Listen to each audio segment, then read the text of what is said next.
ఈరోజు పెద్ద happy moment అయితే ఉంది నాకు. అది పెద్దదా, చిన్నదా అని ఈ వీడియో లాస్ట్ వరకు చూడండి. ఇది ఫస్ట్ టైము మా చెట్టు కాసిన కాయలు మేము హార్వెస్ట్ చేస్తున్నాము.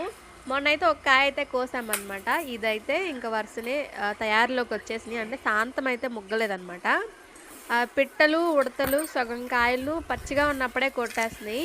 అవన్నీ వేస్ట్‌గా అయిపోతున్నాయనమాట. మనకి తినడానికి ఉండట్లేదు. అవి గూడా పూర్తిగా తినకుండా వదిలేస్తున్నాయి. తర్వాత కుళ్ళిపోతున్నాయి కాయలు చెట్టు మీద ఉన్నప్పుడే.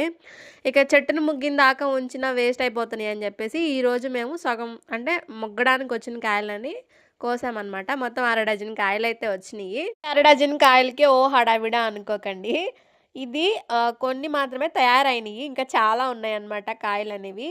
చూడండి సైజు గూడా చాలా పెద్దగా నేచురల్‌గా ఉన్నాయి. మనం తినే కాయలు గానీ, ఆహార పదార్థాలు గానీ ఏవైనా సరే మనకి ఎంత ఆరోగ్యాన్ని ఇస్తున్నాయి, మనం ఎంత స్వచ్ఛమైనవి తింటున్నామన్న పాయింటే నేను ఆలోచిస్తా గానీ, వేరే వాటి గురించి పట్టించుకోను. ఇక వీటినైతే బియ్యంలో అయితే 2 రోజులైతే పెట్టేస్తే చక్కగా మగ్గిపోతాయి. చాలా టేస్ట్‌గా ఉన్నాయి. నేను మొన్నైతే తిన్నాను. ఇలాంటి హెల్తీ ఫ్రూట్స్ మీకు కూడా కావాలా? మన ఛానల్‌ని ఫాలో అవ్వండి.